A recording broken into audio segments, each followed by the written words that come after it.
तो previous class के अंदर हमारे दो क्वेश्चन पेंडिंग रह गए थे, क्वेश्चन नंबर 28 और क्वेश्चन नंबर 29। तो पास्ट ईयर क्वेश्चन के आइए स्टार्ट करते हैं क्वेश्चन नंबर 28 और 29। फिर देखते हैं अगर कोई क्वेश्चन बच गया तो करेंगे, नहीं बचा तो कंप्लीट हो गया हमारी तरफ से सारे क्वेश्चन। कहता है draw a specific specimen being card and appropriately recorded the flowing transaction. अब वो कह रहा है जी बिन कार्ड बनाकर दिखाइए। सर सबसे पहले पता होना चाहिए कि बिन कार्ड बेसिकली क्या होता है। तो अभी इसको अभी अभी के लिए छोड़ो, 29 पे आ जाओ, क्योंकि बिन कार्ड पहले मैं समझा दूंगा क्या होता है, उसका फॉर्मेट कैसे बनता है वो बता दूंगा, उसके बाद चालू कर देंगे बिन कार्ड बनाकर इसको सॉल्व कर देंगे। ठीक है जी, बिन कार्ड बनाने को बोला है, वैसे पेपर में आएगा नहीं, फिर भी क्योंकि पेपर में एक बार आया हुआ है तो करेंगे जरूर इसको। 29 पे आ जाओ। The following is an extract of store laser of a particular item. Extract मतलब आधी अधूरी जानकारी जब दी होती है तो उसको एक्सट्रैक्ट कहते हैं। जब भी हमें कभी क्वेश्चन के अंदर आधी अधूरी जानकारी दी होती है उसको एक्सट्रैक्ट कहा जाता है। एक स्टोर लेजर एक्सट्रैक्ट मतलब कुछ जानकारी है और कुछ नहीं है। Of a particular item stock with incomplete information, October 2013 की। कुछ पर्टिकुलर स्टॉक की आपको डिटेल दे रखी है पर इनकम्प्लीट इन्फॉर्मेशन दे रखी है। You are required to fill a rate column issue correct to decimal. कह रहा आपको रेट का जो कॉलम है उसको आपको फिल करना है, रेट वाला जो कॉलम है उसको आपको फिल करना है और कितने 2 डेसिमल तक का फिल करिएगा। And answer fill the value of the under balance column की वैल्यू फिल करिएगा wherever indicate with A. ठीक है। Identify the method stock issue by follow by the company, और ये भी आइडेंटिफाई करो कि कौन सा मेथड कंपनी यूज कर रही है। How will you treat the value of shortage on 30 अक्टूबर 30 अक्टूबर को कुछ जो शॉर्टेज हुआ उसको आप कैसे ट्रीट करोगे। बड़ा सिंपल सा क्वेश्चन है। हमें 2-3 बातें यहाँ पर बतानी है। सबसे पहले बताना है कि कौन सा मेथड यूज करा गया है और जो मेथड आपने यूज करा है उस मेथड से आपको जो रेट और वैल्यू को फाइंड करना है। ठीक है। और अगर शॉर्टेज होगा तो शॉर्टेज के केस के अंदर आप क्या करोगे वो आपको बताना है। ठीक है जी, बड़ा सिंपल सा क्वेश्चन है। आइए सबसे पहले हम देखते हैं कि कौन सा मेथड यूज करा गया है। क्वेश्चन को पूरा करना होगा हमें। आइए दोस्त, तो मैंने फॉर्मेट बना दिया है। फॉर्मेट में हमारा डेट आएगा, रिसिप्ट आएगा, इशू आएगा और बैलेंस आएगा और बैलेंस की वैल्यू आएगी। अब देखिए यहाँ पर प्राइस का कॉलम क्वेश्चन के अंदर गिवन नहीं है। क्वेश्चन के अंदर प्राइस का कॉलम गिवन नहीं है। अब क्या क्वांटिटी है, रेट है, वैल्यू का कॉलम हमें बनाना पड़ेगा। क्वांटिटी रेट वैल्यू का कॉलम हम बना देंगे और क्वांटिटी वैल्यू इधर प्राइस का कॉलम, मतलब इधर वैल्यू का भी कॉलम नहीं है। अगर आप नहीं बनाना चाहो तो चलेगा, बट बना देंगे, कोई इतनी बड़ी इशू नहीं है। सबसे पहले क्या हुआ कि 2013 अक्टूबर, ठीक है सर, अक्टूबर 2013, 2013 अक्टूबर 1 अक्टूबर को क्या हुआ है, हमारे पास 50,000 क्वांटिटी का है, 1,25,000 रुपये का पड़ा है। मतलब हमारे पास क्या पड़ा है, 50,000 यूनिट पड़ी है और उसकी वैल्यू 1,50,000 है। ये हमारे को दे रखा है। ठीक है जी, जैसे जैसे दे रखा है वैसे वैसे कर रहे हैं। इसके बाद 1 अक्टूबर का तो हो गया। 7 अक्टूबर को हमने 5,000 यूनिट को खरीदा 2.40 के हिसाब से। तो अक्टूबर 7 को हमने क्या खरीदा, 5,000 यूनिट खरीदी 2.4 के हिसाब से। बताओ कितनी की खरीदी, 5,000 मल्टीप्लाई बाय 2.4 कितना आ जाएगा, 12,000 का खरीदा, 12,000 खरीदा। तो अब मुझे बताओ मेरे पास क्या मटेरियल गया, 50,000 पहले से था, 5,000 और खरीदा, टोटल मेरे पे क्वांटिटी होगी 55,000 रुपये। 55,000 रुपये, 1,50,000, 50,000 की वैल्यू 1,50,000 थी, इसकी 12,000 है, तो 1,50,000 प्लस 12,000 कितना आ जाएगा सर, 1,62,000। दोस्तों एक बार इसको ठीक कर लीजिए, यहाँ पर हल्की सी मिस्टेक हो गई है, यहाँ पर मिस्टेक हो गई है। यहाँ मैंने 1,50,000 लिख दिया जबकि 1,25,000 है। ओपनिंग स्टॉक का जो वैल्यू दे रखी है वो 125 है। देखो सर, देखो ओपनिंग स्टॉक की जो वैल्यू दे रखी है वो 1,25,000 है। ठीक है, 1,25,000 की वैल्यू दे रखी है। अच्छा, अगर मैंने कहा ओपनिंग स्टॉक की वैल्यू मेरी 1,25,000 है, ओपनिंग स्टॉक की मेरी 50,000 की जो वैल्यू है वो 1,25,000 है, और 5,000 2.4 के हिसाब से भी और खरीदा, 5,000 2.4 के हिसाब 12,000 खरीदा, तो 55,000 हो गया। क्योंकि 50,000 का तो हमारे पास स्टॉक पड़ा है, 5,000 अभी और खरीदा, 55 हो गया, तो 55 हो गया। और यहाँ पर 1,25,000 पहले से था और 12 का भी और आ गया, तो 1,37,000 हो गया, 1,37,000। सर यहाँ तक ठीक कर लीजिए आप, वो 1,50,000 गलती से लिख दिया मैंने, 1,25 और 12,000 का खरीदा, 1,37 आ गया। ठीक है। अब सबसे इंपॉर्टेंट चीज है ये वाला, 10 अक्टूबर को क्या हुआ, 10 अक्टूबर को हुआ 30,000 यूनिट इशू करा। कितने रेट से इशू करा नहीं पता, क्या वैल्यू है नहीं पता। ठीक है। और बैलेंस बच गया, कितनी यूनिट बच गई ये भी नहीं पता, पर बैलेंस बच गया, ये यूनिट बची उसका वैल्यू बच गई 62,000। मतलब क्या बोल रहा है कि हमने 30,000 यूनिट इशू करी। कितनी यूनिट इशू करी है, 30,000 अक्टूबर करके अक्टूबर 10 को हमने 30,000 यूनिट इशू करी है। किस रेट पर करी है ये नहीं पता, क्या वैल्यू ये नहीं पता, पर ये बताया कि अगर 55 में से 30,000 यूनिट इशू कर दूंगा तो मुझे बताओ 55 में से 30 अगर इशू कर देंगे तो क्या बच जाएगा, 25,000 यूनिट। हाँ ये बताइए, ये 25,000 यूनिट 62,000 रुपए की है। वैल्यू मुझे गिवन है, वैल्यू दोस्तों मुझे गिवन है 25 है। देखो ना भाई, इस 50 में से 5 और आई तो कितनी होगी, 55 हो गई। तो इस 55,000 में कितनी है, 1,37,000 रुपए की। 55,000 में से 30,000 यूनिट इशू कर दी तो क्या बच जाएगा, 25,000, और 25,000 की मुझे वैल्यू ऑलरेडी गिवन दे रखी है क्वेश्चन के अंदर। तो भाई क्या कर सकता हूं मैं, अगर मैंने कहा 55 में से 30 इशू कर दिया, 25 बच गया, 25 की वैल्यू अगर 62 है तो 1,37 में से 62 हटा दो तो बच्ची कुछ ये हो जाएगा। बिल्कुल, तो 1,37,000 अगर टोटल 55,000 में से है, उसकी 25,000 की वैल्यू उठा दो 62,000, तो बच्चा कुचा कितना आ जाएगा, 30,000 की आ जाएगी, देखिए 75,000 है। और अगर मैं इन, मुझे पता चल गया कि भाई 30,000 जो यूनिट आपने इशू करी है वो 75,000 वैल्यू के हैं, तो पर यूनिट निकाल दूंगा। यस, 75,000 डिवाइड बाई 30,000 आ जाएगा 2.5, क्या जाएगा 2.5। ठीक है, तो यहां तक तो क्लियर हो गया कि ये आया 2.5, ये समझ में आ गया 2.5 कैसा आया। अगर हम बात करें अब नेक्स्ट अक्टूबर की, तो आप देखना, एक बार मैं इसको हटा देता हूं।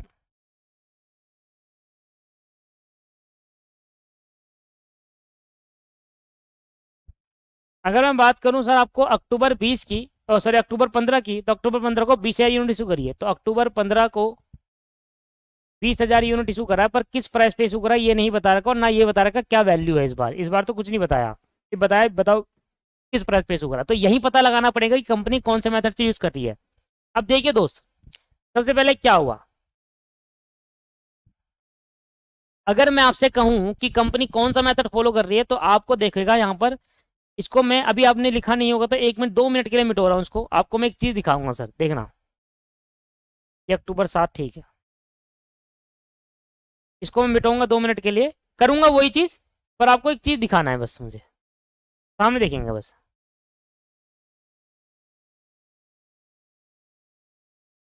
कुछ इस तरीके से करिए आप ये चीज, क्वांटिटी और इस पर प्राइस भी लेकर आइए, आप देखना क्या होगा।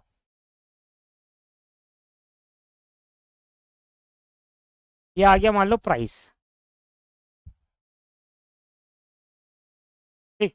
50,000 यूनिट 1,25,000 के हिसाब से दे रखी है क्वेश्चन के अंदर, 50,000 यूनिट 1,25,000 के हिसाब से दे रही है। डिवाइड करना जरा इसको, भाई 50,000 unit divide by 1,25,000 divide by 50,000 कितना आ जाएगा 2.5।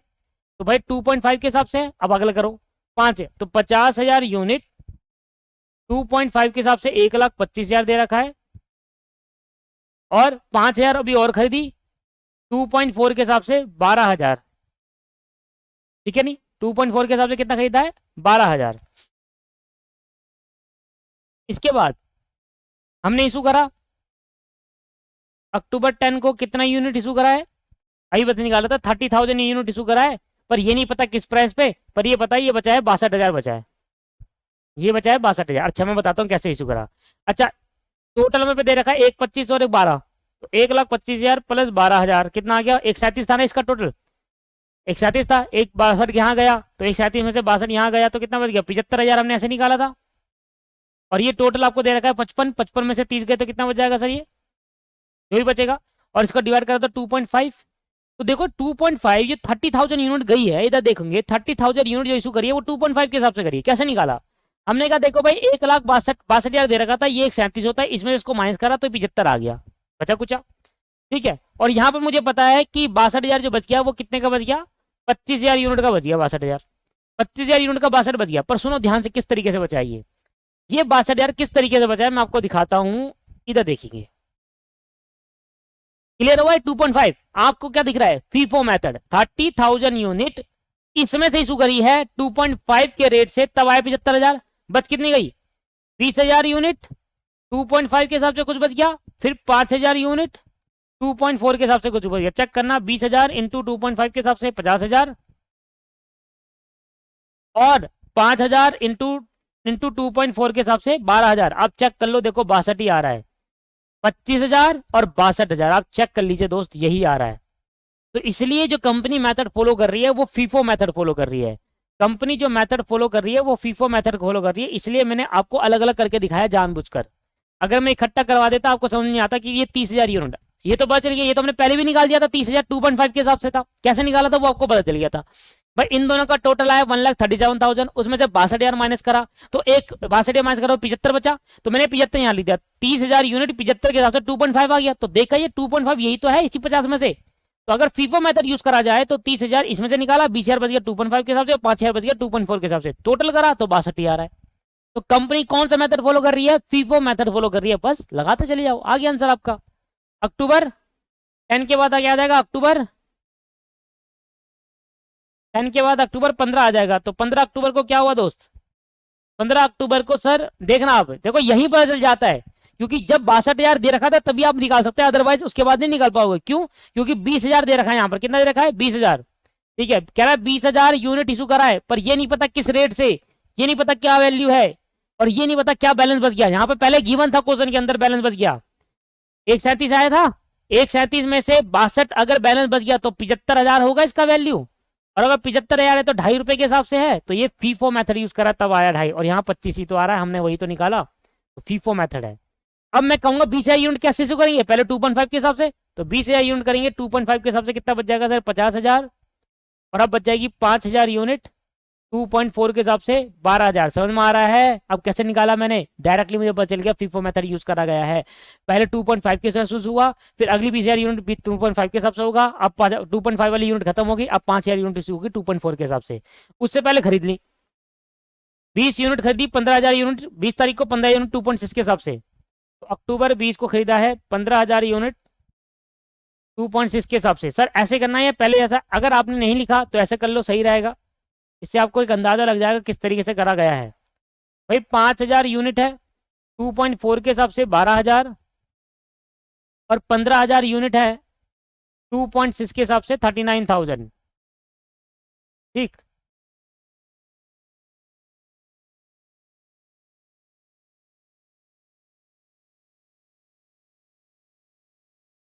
बस कंपनी पूछा था कौन सा मेथड यूज कर रहे हो, हमने कहा फीफो मेथड यूज कर रहे हैं। कैसे निकला? वो तीसरे कहानी से पता चला हमें फीफो मेथड, क्योंकि उसका हमने देखा कि भाई ये तो 2.5 आ रहा है पर यूनिट, हमने ऐसे निकाला दोस्त, हमने ये ऐसे, फिर समझा देता हूं मैं आपको। 5,000 एक 25 के हिसाब से दी, फिर खरीदी 55,000 हो गई, 12,000 का था, एक 25 है तो एक 37 आ गया यहाँ पर। अगर एक 37 में से 62,000 बच गया, तो एक 37 में से 62 बैलेंस है, तो 75,000 रुपए का इशू कर दिया, और 30,000 यूनिट करी तो ₹2.5 के हिसाब से। तो हमने जब उसको खोल कर देखा, 50,000 यूनिट 125 के ₹2.5 के हिसाब से होता है 125, और 5,000 यूनिट 2.5, तो ये 50 में से 30 गया है, फिर ये 2.5 में गया होगा, ये 20 उस 50 में से गया होगा, ऐसे पता लगाया बस। अब 10,000 यूनिट 2.5 के हिसाब से अक्टूबर 25, अक्टूबर 25 को 10,000 यूनिट 2.5 के हिसाब से, तो अक्टूबर 25 को 10,000 यूनिट 2.5 के हिसाब से कितना आ गया जी? 25,000 इशू करा नहीं है, 5,000 यूनिट पहले की 2.4 के हिसाब से बच गई 12,000, 15,000 यूनिट 2.6 के हिसाब से बच गई 39,000, और अभी निकाली 10,000 यूनिट 2.5 के हिसाब से 25,000। ठीक है दोस्त, ये बच गई। अब क्या हुआ? अब 29 तारीख को 20,000 यूनिट इशू कर दी, तो अक्टूबर 29 को 20,000 यूनिट इशू कर दी। कैसे इशू करूंगा? पहले 5,000 यूनिट इशू करूंगा 2.4 के हिसाब से 12,000, फिर 15,000 यूनिट इशू कर दूंगा, टोटल 20 करनी है ना, 2.6 के हिसाब से 39,000, तो 5,000 प्लस 15,000 कितना हो गया? 20,000, और ये 2.4 प्लस 2.6 जो भी है मतलब आ गया। आइए, तो 5,000 2.4 के हिसाब से 12,000 करी, और 15,000 2.6 के हिसाब से 39,000 करी, क्या बच गई? 10,000 यूनिट बच गई 2.5 के हिसाब से 25,000।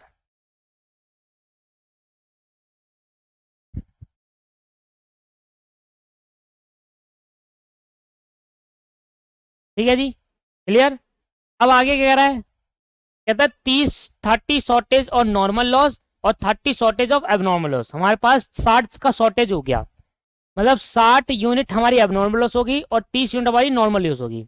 देखिए जो एबनॉर्मल लॉस होता है वो तो हम कभी भी हम उसका बर्डन कस्टमर पे नहीं डालते।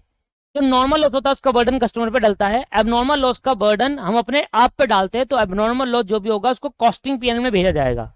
एबनॉर्मल लॉस जो भी होगा कॉस्टिंग पीएनएल में भेजा जाएगा। तो ये वाली ट्रांजेक्शन यहाँ पर नहीं होगी, पर ये वाली ट्रांजेक्शन होगी, क्योंकि नॉर्मल लॉस का बर्डन हम अपने कहाँ डालेंगे, कैलकुलेशन करेंगे, पर नॉर्मल लॉस का बर्डन जाएगा कस्टमर के ऊपर और एबनॉर्मल लॉस का बर्डन जाएगा कॉस्टिंग पीएनएल में हमारे ऊपर, क्योंकि हमारी गलती की वजह से हुआ है। तो ये वाली ट्रांजेक्शन जो है वो पीएनएल में जाएगी और ये वाली ट्रांजेक्शन जो है वो कस्टमर के उसमें जाएगी, कस्टमर पे बर्डन पड़ेगा मटेरियल का। नॉर्मल लॉस होना हमारे हाथ में नहीं है दोस्त। तो नॉर्मल लॉस का जो बर्डन होता है कस्टमर से, इसका पैसा कस्टमर से चार्ज किया जाता है। तो बताओ 200 यूनिट शॉर्टेज हो गई, तो अब क्या करा जाए, कितने के हिसाब से हो गई,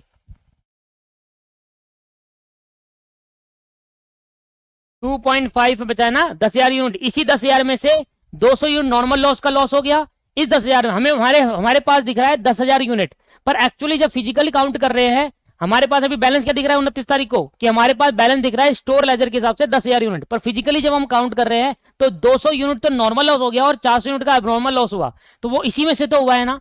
तो अक्टूबर 30 को क्या हुआ दोस्तों, ये 30 अक्टूबर को है, शॉर्टेज होगी नॉर्मल लॉस की 200 यूनिट। 10,000 यूनिट हमारे हिसाब से है हमारे गोडाउन पे, पर बाद में पता चला कि शॉर्टेज होगी। और मैंने आपको क्या बताया था, शॉर्टेज के केस के अंदर अगर मान लो नॉर्मल लॉस से शॉर्टेज हो रही है या एबनॉर्मल लॉस से शॉर्टेज हो रही है, तो मैंने आपको बताया था। अच्छा मुझे बताओ, अगर इस तारीख को 29 तारीख को क्या है, 29 तारीख को 10,000 यूनिट हमारे गोडाउन में पड़ी हुई है दोस्त। उस 10,000 यूनिट जो हमारे गोडाउन में पड़ी हुई है उसमें से अब जब मैं फिजिकली काउंट कर रहा हूं ना, तो मेरी 10,000 माइनस 600 9400 यूनिट दिख रही है फिजिकली काउंट करने पर बुक में मेरी 10,000 दिखी है। तो माइनस करना पड़ेगा नहीं करना पड़ेगा, करना पड़ेगा। वो साफ साफ बता रहा है जो 200 यूनिट का लॉस हुआ है वो नॉर्मल है और जो 400 यूनिट का लॉस हुआ है वो एबनॉर्मल है। तो हम कहेंगे जो 200 यूनिट मेरी नॉर्मल लॉस हुई है, जो 200 यूनिट का नॉर्मल लॉस हुआ वो इसी यूनिट में से हुआ होगा, तो 2.5 के रेट से गई। कम करने के लिए इशू में डाल रहा हूं, लिखवाया था पूरा कॉन्सेप्ट शॉर्टेज का, कम करने के लिए इशू में डाल रहे हैं। 500 आ गया, बस कितनी जाएगी 9800 यूनिट 2.5 के हिसाब से, 9800 2.5 के हिसाब से यह आ जाएगा 24,500। इसके बाद अक्टूबर 30 में ही यह है नॉर्मल, इसके नीचे लिख देना नॉर्मल लॉस, यह है एबनॉर्मल लॉस, ठीक है। अक्टूबर 30 में ही फिर दोबारा 400 यूनिट का एबनॉर्मल लॉस हुआ, वो किससे आया होगा, वही इसी 10,000 में से 2.5 के हिस्से। तो 400 इंटू 2.5 आगे 1,000, तो बच कितना गया 9400 2.5 के हिसाब से। तो अब मेरा क्वेश्चन के अंदर जो स्टोर लेजर दिख रहा है ना, अब वो स्टोर लेजर एकदम करेक्ट दिख रहा है। क्यों दोस्तों करेक्ट इसलिए दिख रहा है क्योंकि अब फिजिकली भी काउंट करोगे तो 9400 यूनिट ही मिलेगी। पहले ये गलत हो जाता तो मुझे इसको यहां पर शो करना पड़ता है, बस इसका बर्डन अलग जाएगा। जो एबनॉर्मल लॉस होता है वो हमारी गलती से होता है, इसलिए उसका बर्डन हम अपने कॉस्टिंग पीएनएल में बेचते हैं। और ये नीचे नोट देंगे जो एबनॉर्मल लॉस है is transfer to the costing PNL, और जो नॉर्मल लॉस का बर्डन है वो हमारी गलती से नहीं, वो होना ही है, तो उसका पैसा हम कस्टमर से चार्ज करते हैं, तो उसको मटेरियल की कॉस्ट में ऐड किया जाता है। ठीक दोस्तों, अब मुझे बताइए सर 31 तारीख को 9400 यूनिट बच गई, मैंने कहा हाँ 94 बने, बताओ कितने के हिसाब से, मैंने कहा 23,500 के हिसाब से आ गया आंसर। 31 तारीख को देखो, ये 30 अक्टूबर को ये है, तो अक्टूबर 31 को क्या होगा, अक्टूबर 31 को कोई भी इशू नहीं हुआ, कोई चीज खरीदी नहीं है, ना कोई इशू चीज करी है, तो जो बैलेंस बच गया 9400 ₹2.5 के हिसाब से 23,500 कह दूं। जब मैंने कोई चीज खरीदी नहीं और कोई चीज, तो मेरे गोडाउन में 9400 यूनिट पड़ी होगी, तो कितने वैल्यू का 23,500 वैल्यू का, यही तो हमें निकालना था मिसिंग वैल्यू। आगे दोस्त, और नीचे नोट देंगे कि एबनॉर्मल लॉस, पहले पॉइंट देंगे कि company follow first in first out method, company follow first in first out method. Second point देंगे abnormal loss will charge to costing PNL. Costing PNL में चार्ज करने का मतलब ये होता है दोस्तों कि ये हमारा लॉस है, ये कस्टमर से नहीं लेंगे, पर जो नॉर्मल लॉस का बर्डन होता है shall be transfer to the customer. The burden of normal loss shall be transfer to customer, consumer पे ट्रांसफर करते हैं। और कैसे करते हैं, मटेरियल की कॉस्ट में ऐड करके, वो लिखना नहीं होता, बस ये 2 पॉइंट आप लिख सकते हैं। एबनॉर्मल लॉस, भले यहाँ पर माइनस क्यों कर रहा हूँ, यहाँ पर इसलिए कर रहा हूँ कि मुझे नेट पता चल जाए कि मेरी नेट फिजिकली अगर मैं देखूं तो मेरे मेटेरियल कितने का है, 10,000 का दिख रहा था यहाँ पर, तो 2 बार लॉस हुआ मेरे को 200-600 यूनिट का, चाहे वो नॉर्मल चाहे लॉस तो हुआ है ना, यूनिट तो गई, तो 94 यूनिट पर गई इतने रुपए के हिसाब से। हाँ, इस लॉस को यहां शो करने का मतलब ये 200 यूनिट हम कस्टमर के मटेरियल कॉस्ट में ऐड कर देंगे और ये 400 यूनिट हमारा कॉस्टिंग पैनल का लॉस है 1000 रुपए का। That is the final answer, यही दोस्तों फाइनल आंसर है। ठीक, इसके बाद देख लेता हूं कोई और क्वेश्चन जो रह गया हो, सारे करा दिया बेसिकली, अब कोई क्वेश्चन नहीं रहा, ये वाला क्वेश्चन काट दीजिए, ये क्वेश्चन करने की जरूरत नहीं है, बहुत पुराना क्वेश्चन है।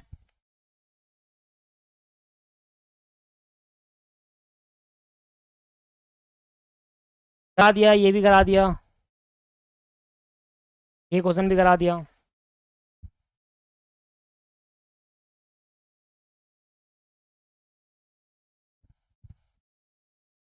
ये भी करा दिया सर। सर बेसिकली मैंने सारे क्वेश्चन करा दिए, ये नया चैप्टर चालू हो गया, सारे क्वेश्चन करा दिए, कुछ नहीं छोड़ा है। एक क्वेश्चन कटवा दिया, बहुत ज्यादा पुराना क्वेश्चन है, इसको करने की जरूरत नहीं है।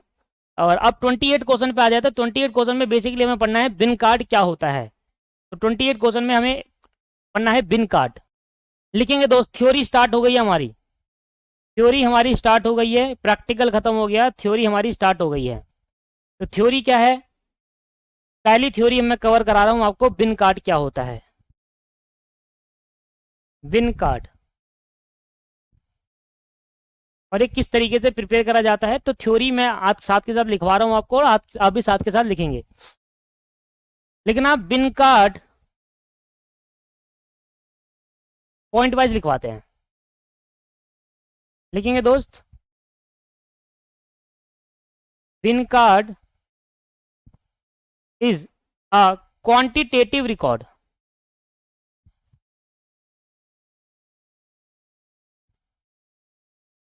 Bin card is a quantitative record of receipt, issue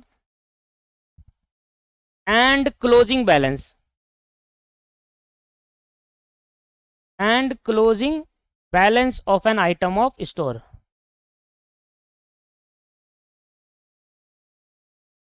store second point पे लिखेंगे, separate bin card are maintained, separate bin card are maintained for each item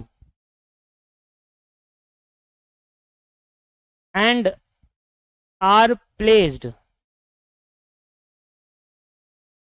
in shelves or bins.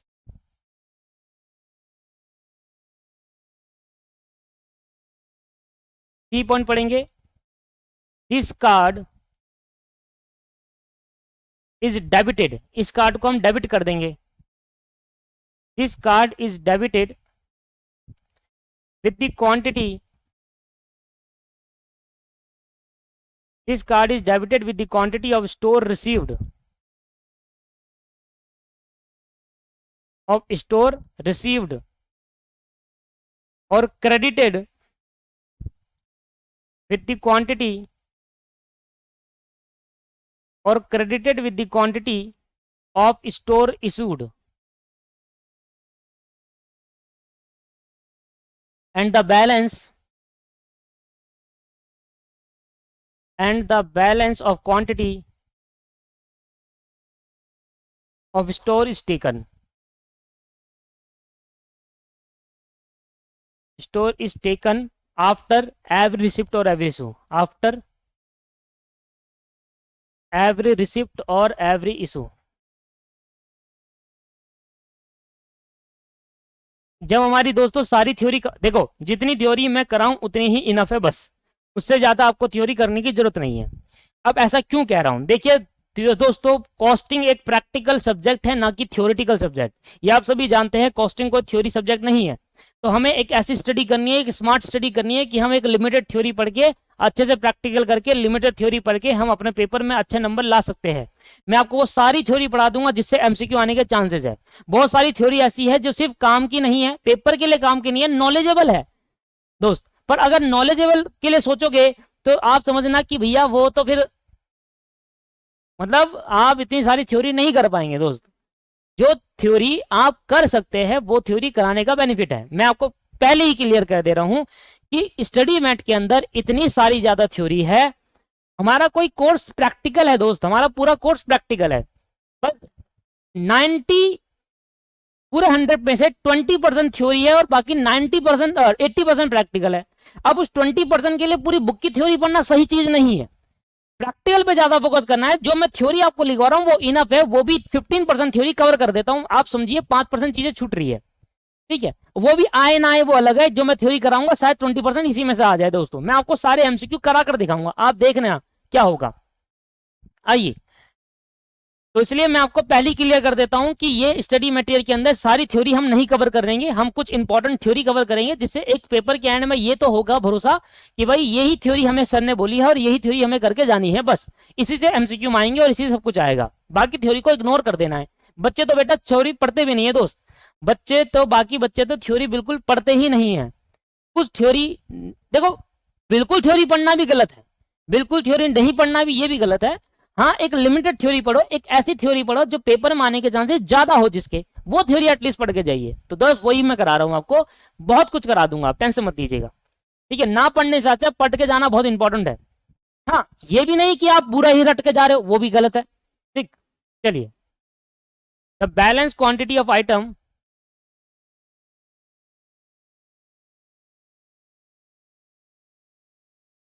The balance quantity of store नहीं, the balance quantity of the item, the balance quantity of the item may be easily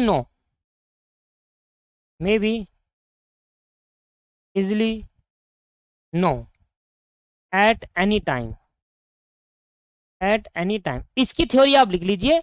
बाकी मैं आपको theory के लिए अलग से एक notes बना दूंगा, थ्योरी के लिए अलग से आप कर लेना।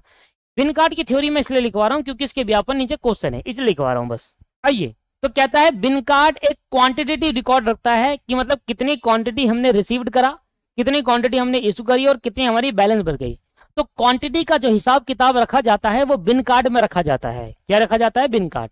तो बिन कार्ड बेसिकली क्या करता है? क्वांटिटी का हिसाब रखता है कि कितनी क्वांटिटी हमने रिसीव कर ली, खरीद ली, कितनी क्वांटिटी हमने इशू कर दिया फैक्ट्री के अंदर और कितनी क्वांटिटी अभी हमारे पास बच गई। जिस जिस कार्ड में, जिस चीज में जो चीज इनका रिकॉर्ड रखती है उसको बिन कार्ड कहा जाता है। तो अगर आपसे कोई कहे कि बिन कार्ड क्या है तो आप कहना बिन कार्ड बेसिकली क्वांटिटी का रिकॉर्ड रखता है, क्वांटिटेटिव रिकॉर्ड रखता है। क्वांटिटेटिव रिकॉर्ड रखने का मतलब कितनी क्वांटिटी ऑफ रिसिप्ट हमने रिसीव कर ली, कितना हमने इशू कर दिया और कितना हमने उस पर बैलेंस बच गया स्टोर के अंदर, ठीक। आगे बढ़ते हैं, मैं अभी दिखाता हूं आपको बिन कार्ड कैसे बनाया जाएगा। कहता है सेपरेट बिन कार्ड बनाया जाएगा for maintaining of each item are placed in a shelf और बिन्स। मतलब जो भी आइटम हम एक सेल्फ में डालेंगे उसके लिए आप एक सेपरेट बिन कार्ड बनाओगे। मतलब हर एक आइटम्स के लिए अलग अलग बिन कार्ड बनाया जाएगा। सेल्फ होता है ना आपके पास, तो अलग अलग बनाया जाएगा। जैसे लकड़ी के सेल्फ नहीं होते वो सारे, उसमें अलग अलग आइटम डाल रहे हैं, सबके लिए अलग अलग रिकॉर्ड मेंटेन किया जाएगा bin card. This card is debited with the quantity of store receive. जब हमारा स्टोर में रिसीव्ड होगा तो हम उसको डेबिट करेंगे और जब हम स्टोर से क्वांटिटी को बाहर भेजेंगे उसको क्रेडिट कर देंगे। तो बिन कार्ड डेबिट कब होता है? जब क्वांटिटी रिसीव्ड करी जाती है। और बिन कार्ड डेबिट कब होता है और क्रेडिट कब होता है? जब क्वांटिटी इशू करी जाती है। तो ये कह रहा है कि बिन कार्ड को, इस कार्ड को, कार्ड कुछ नहीं है बेसिकली, ये एक फॉर्मेट है, उस फॉर्मेट को बिन कार्ड कहा गया।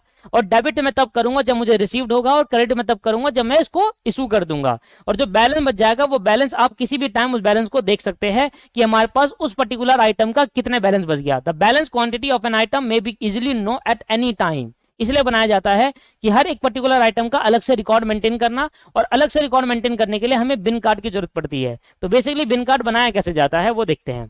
सेम एज इट इज इसके अंदर में हमें बिन कार्ड ही बनाना है, ठीक है जी। अच्छा, एक पॉइंट और लिख लो यहां पर, ई, इसका दो नाम होते हैं। Bin card is also known as, bin card is also known as bin tag. Bin tag कहते हैं बिन कार्ड को, बिन टैग भी कहा जाता है। Bin card is also known as bin tag and bin card को bin tag भी कहा जाता है और स्टॉक कार्ड भी कहा जाता है। स्टॉक कार्ड, स्टॉक, क्योंकि ये स्टॉक की कहीं ना कहीं डिटेल लिखता है उसकी क्वांटिटी की। अब बनाया कैसे जाता है, बेसिकली देखो ये रहा इसका फॉर्मेट। इस तरीके से हम बिन कार्ड बनाएंगे, ये है इसका फॉर्मेट पर्टिकुलर बिन कार्ड। स्टोर लेजर का फॉर्मेट आप सीख चुके हैं, ये आप स्टोर लेजर बना चुके हो, देखो हम कर चुके हैं date, receipt, quant, issue, balance, है ना। तो स्टोर लेजर ये हमारे लिए प्रैक्टिकली एक्सपर्ट है। पर जब हम बात करते हैं बिन कार्ड की, तो बिन कार्ड देखो इस तरीके से बनता है, या बिन कार्ड का नाम आता है किसी कंपनी का, बिन कार्ड आ जाएगा, bin card of that company. ठीक, मटेरियल का कोड होता है, मटेरियल का डिस्क्रिप्शन होता है दोस्त, मटेरियल का कोड लिखेंगे, मटेरियल का डिस्क्रिप्शन लिखेंगे, लोकेशन लिख देंगे, यूनिट किस में, केजी, ग्राम किस में है। मटेरियल कोड, एक कोड होता है हर मटेरियल का, हर एक आइटम का एक कोड दिया जाता है, उसमें डिस्क्रिप्शन लिखा जाएगा क्या क्या इस मटेरियल में क्या क्या डिस्क्रिप्शन है, लोकेशन कहां पर है, और यूनिट ऑफ मेजरमेंट, मटेरियल को किस में मेजर कर रहे हो, ग्राम में कर रहे हो, किलोग्राम में लिख रहे हो, लीटर में कर रहे हो, किस में। Maximum level, minimum level, reordering level होता है। यहां पर डेट, यहां पर क्या होती है दोस्त, डेट, यहां लिखते हैं date, document number, received from और issue to, receipt, issue, balance और verification store ledger date and verified by, ऐसे करके इसमें होता है। तो डेट का कॉलम आ जाता है, डॉक्यूमेंट नंबर आ जाता है, जो डॉक्यूमेंट नंबर हम बनाते हैं बिल वगैरह, रिसीव्ड फ्रॉम और issue to, from issue to ऐसे करके आता है, रिसिप्ट साइड में रिसिप्ट, इशू साइड में इशू, जो बैलेंस किया यहाँ पर, और फिर बाद में वेरिफिकेशन होती है स्टोर द्वारा, उसको डेट किस डेट पे वेरिफिकेशन हुआ और क्या क्लियर हुआ वो लिखते हैं यहाँ पर। इस तरीके से बनाया जाता है बस। और एक ही क्वेश्चन है, अगर हम देखें तो हमारे उसमें एक ही क्वेश्चन है इसका, ये वाला। अब पढ़िए जरा, इस क्वेश्चन को देखेंगे, कुछ नहीं है दोस्तों, एक फॉर्मेट है, उस फॉर्मेट में आपको काम करना है बस, कुछ नहीं। फॉर्मेट आपको वैसे ही बनना चाहिए, सिंपल। कहता है draw a specimen bin card, आपको एक बिन कार्ड बनाना है, अप्रोप्रिएटली रिकॉर्डेड फ्लोइंग ट्रांजेक्शन, नीचे दी गई ट्रांजेक्शन रिकॉर्ड करनी है। 4/12/2013 को, 4/12/2013 को ये क्या करा है, रिसीव्ड लिखा होगा, रिसीव्ड 4/12/2013 को रिसीव करा है सप्लायर से 80 केजी मटेरियल ए है, मटेरियल का नाम मिल गया, मटेरियल है 80 केजी, प्राइस दे रहा है 20 रुपए पर केजी। तो देखो हम कैसे बनाएंगे इसको, यहां बना रहा हूं, ध्यान दीजिएगा, मैं यहां बना रहा हूं, आपको दे मटेरियल का कोड नहीं मालूम तो डैश डैश छोड़ दो। मटेरियल का डिस्क्रिप्शन हम कहेंगे मटेरियल ए है, ठीक है, यूनिट मेजरमेंट है KG, maximum level, minimum level, reorder level हमें नहीं पता, डैश छोड़ दीजिए। डिस्क्रिप्शन डाल दिया, मटेरियल ए का है, मटेरियल कोड नहीं पता, केजी है, और ये पता है बस मेजरमेंट किससे हो रही, केजी में। डेट बताओ कौन सी डेट पे हो रहा है, 4/12/2013 को, तो 2013 4/12, ठीक है ना, 4/12 मीन 4 दिसंबर 2013 को, दिसंबर 4 को क्या हुआ, रिसिप्ट हुई। तो अगर रिसिप्ट हुई तो रिसिप्ट साइड में आ गया, ठीक है। इशू होगा तो इशू साइड में भी लिख सकते हैं, ऐसा जरूरी नहीं है, या अलग अलग डेबिट क्रेडिट करके कॉलम बना सकते हो, जैसे कि कैसे, मैं बनाकर दिखाता हूं आपको।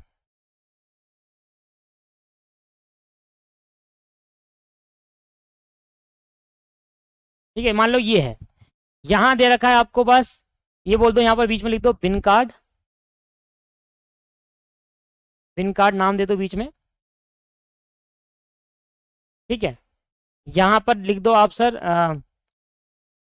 मटेरियल डिस्क्रिप्शन, क्या हम बोल देंगे, मटेरियल डिस्क्रिप्शन आ जाएगा यहाँ पर। यहाँ बोल देंगे मेजरमेंट, इसमें मेजर करा जा रहा है वो लिख देना यहाँ पर। यहाँ लिख देंगे मैक्सिमम क्वांटिटी, मिनिमम क्वांटिटी और रीऑर्डर लेवल। और तो मुझे दे नहीं रखा, तो मटेरियल डिस्क्रिप्शन दे रखा है मटेरियल ए है, मेजरमेंट दे रखा है आपको केजी के अंदर, मेजर दे रखा है, ये आपको नहीं पता, ये नहीं पता, ये नहीं पता, ये तो फॉर्मेट है। अगर पता है तो लिख देना, नहीं पता तो नहीं लिख देना। बड़ा क्वेश्चन होता है ना जब, तो बड़े क्वेश्चन में जब में पूछा जाता है भाई मैक्सिमम क्वांटिटी बताओ, मैक्सिमम रीऑर्डर, मैक्सिमम लेवल बताओ, मिनिमम लेवल बताओ, रीऑर्डर लेवल, तो वहां पर वो लिख देते हैं, बस इसमें इतना ही होता है। इसके बाद यहाँ पर आप इसमें एक लाइन खींचेंगे, फॉर्मेट देखो बुक में अलग है, और यहाँ पर डेबिट क्रेडिट वाला फॉर्मेट बनता है, और आप इस तरीके से फॉर्मेट बना सकते हो। डेबिट क्रेडिट वाला भी बनता है, ये अलग, ये एक स्टेटमेंट वाइज फॉर्मेट होता है, एक डेबिट क्रेडिट वाला भी फॉर्मेट था। आपने पढ़ा है कभी पैटी कैश, पैटी कैश का अगर फॉर्मेट देखोगे, दो टाइप के फॉर्मेट होते थे, एक डेबिट क्रेडिट वाला होता था और एक स्टेटमेंट वाला होता था। आप देखना कभी 11वीं की बुक उठाकर, तो पैटी कैश के दो फॉर्मेट होते थे, तो डेबिट क्रेडिट वाला और स्टेटमेंट वाला। तो डेबिट क्रेडिट वाले में क्या होता है, डेट पर्टिकुलर, बस यही होता है ना। तो डेबिट क्रेडिट में क्या होता है, डेट आ जाती है, पर्टिकुलर आ जाता है, अमाउंट आ जाता है, फिर डेट आ जाएगा, पर्टिकुलर, अमाउंट, एंड में बैलेंस। इस तरीके से भी आप बना सकते हो, डेट, पर्टिकुलर, अमाउंट, एंड में बैलेंस। ये बन सकता है इस तरीके से भी। तो जब इसका सजेस्टेड आंसर आया था, जब इसके आंसर आया था इस क्वेश्चन का, ये तो बहुत पुराना क्वेश्चन है, अब तो ऐसे क्वेश्चन आते नहीं है, पर जब इस क्वेश्चन का आंसर आया था तो इस तरीके से बनाया गया था, बिन कार्ड, डेबिट क्रेडिट के फॉर्म में। ये हमारा हो गया डेट, ये हमारा हो गया पर्टिकुलर, ये हो गया अमाउंट, ये हो गया डेट, ये हो गया पर्टिकुलर, ये हो गया अमाउंट। यहाँ एक बैलेंस का कॉलम होता है और एक कॉलम होता था ऑडिट का, वेरिफिकेशन का कॉलम होता था। अगर बनाना चाहो तो बना सकते हैं। यहाँ एक बैलेंस का कॉलम आता था, बैलेंस कितना है, और एक आता है वेरिफिकेशन का, क्योंकि जब हम फिजिकल वेरीफाई करते हैं ना, बैलेंस इतना बच गया, और फिजिकल वेरीफाई करने पे देखना क्या बच गया, तो वेरिफिकेशन का एक कॉलम आता था यहाँ पर। बैलेंस बचा इतना, मान लो 10,000 यूनिट बची है, पर देखो फिजिकली 10,000 है भी या नहीं है, तो चेक करो, अगर है तो, नहीं है तो फिर क्रॉस करके बताओ इतनी बची है, ऐसे करके वेरीफाई करने का भी होता था। तो करेंगे कैसे, तो हमने कहा भाई देखो हमारे पास क्वेश्चन में दे रखा है कि 2013 का दिसंबर है, तो 2013 दिसंबर को 2013 दिसंबर का 4 दिसंबर है, 4 दिसंबर है, तो आपने रिसीव करा है सप्लायर एसडब्ल्यू से, तो यहां लिख देंगे to supplier SW, to supplier SW. ठीक है, 80 केजी मटेरियल, मटेरियल ए है, तो डिस्क्रिप्शन लिख दिया मटेरियल ए, और सर 80 केजी है, 80 केजी 20 रुपये पर केजी के हिसाब से, तो यहाँ पर और डाल दिया 80 केजी है, और एट द रेट 20 रुपये पर केजी के हिसाब से, तो यहाँ पर 80 मल्टीप्लाई बाई 20 आ गया 1600, तो 1600 अमाउंट में डाल दिया, बस इतना। और उसके बाद क्या करा भैया, 4 दिसंबर इशू भी कर दिया 50 केजी मटेरियल, तो 2013 दिसंबर 4 को 2 बाय इशू कर दिया। बना सकते हैं, देखो थोड़ा बहुत ऊपर नीचे हो सकता है, बाय, और यहाँ पे लिख दिया सर किसको, इशू टू असेंबली, असेंबली में इशू करा है,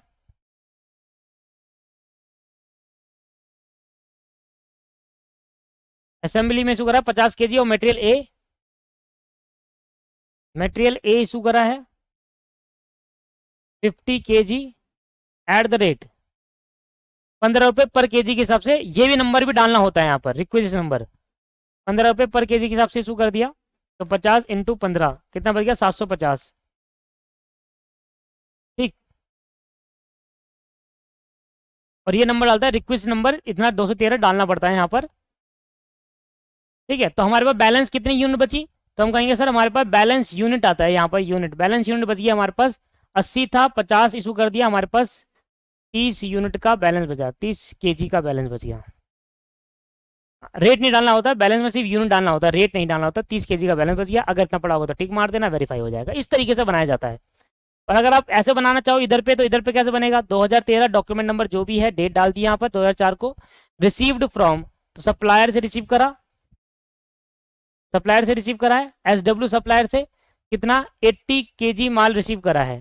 ठीक है, तो बैलेंस बचा 80 केजी। ठीक है, यहाँ पर ऐसे लिख दे बैलेंस 80 केजी। इसके बाद दिसंबर 4 को हमने असेंबली में इशू कर दिया, ये मुझे ज्यादा अच्छा लगता है डेबिट क्रेडिट के मुकाबले में। असेंबली में ज्यादा इशू कर दिया, 50 केजी इशू कर दिया, तो अब हमारे पे जो बैलेंस बचा, सॉरी इशू में आएगा ये, अमाउंट नहीं लिखो इसमें अंदर, इसमें क्या होता है इशू में आता है 50 केजी, और कितने के बच गया 30 केजी का बैलेंस बच गया। तो वेरीफाई करके जिस डेट पे वेरीफाई करोगे डेट लिख के यहाँ पर टिक लगा देना है, बस इससे ऐसा होता है, और कुछ नहीं होता इसके अंदर। ये है असली पिन कार्ड, बस ऐसे बनता है पिन कार्ड। बाकी हमारे यूज में कुछ भी नहीं है, ये कोई यूज का नहीं है, फालतू का है ये। बस आपको थ्योरी आपको याद रखनी है, इस तरीके थ्योरी, ये थ्योरी आप याद रखिए जो मैंने लिखवा दी, कि बिन कार्ड एक क्वांटिटेटिव रिकॉर्ड रखता है, रिसिप्ट, इशू और बैलेंस का। ठीक है, बिन कार्ड सेपरेट बनाया जाता है अलग अलग आइटम्स के लिए, इसको बिन टैग और स्टॉक कार्ड भी कहा जाता है। बस छोटी छोटी बातें ध्यान रखिएगा, आपके एमसीक्यू में यही बातें पूछेगा। ठीक है दोस्त, तो आज की क्लास में मैं ज्यादा लंबी तो क्लास नहीं रख रहा, क्योंकि बेसिकली मुझे अगली क्लास से सिर्फ थ्योरी थ्योरी करानी है। ये तो थ्योरी चलो इसमें थी, अब मेरी तरफ से प्रैक्टिकल कंप्लीट हो गया दोस्तों, प्रैक्टिकल फुल्ली कंप्लीट कर दिया मैंने। अब मैं थ्योरी कंप्लीट कराऊंगा, जो थ्योरी मैंने आपको उसमें लिखवाई थी शुरू में, थ्योरी फुल्ली कंप्लीट करेंगे और उसके बाद MCQ true false fill in the blanks कर देंगे, जो हमारे बुक के पीछे होगा वो कर लेंगे। क्लियर? तो ये सारा काम हम करके हमारा तब जाकर मेटेरियल चैप्टर खत्म होगा। सर एक चैप्टर कर रहे हैं पर डिटेल में कर रहे हैं, दोबारा हाथ नहीं लगाएंगे उस चैप्टर को, पर डिटेल में करते हुए चल रहे, कोई चीज़ नहीं छोड़ रहे। मिलते हैं नेक्स्ट क्लास में दोस्तों, आज की क्लास में इतना ही। Thank you very much, bye bye.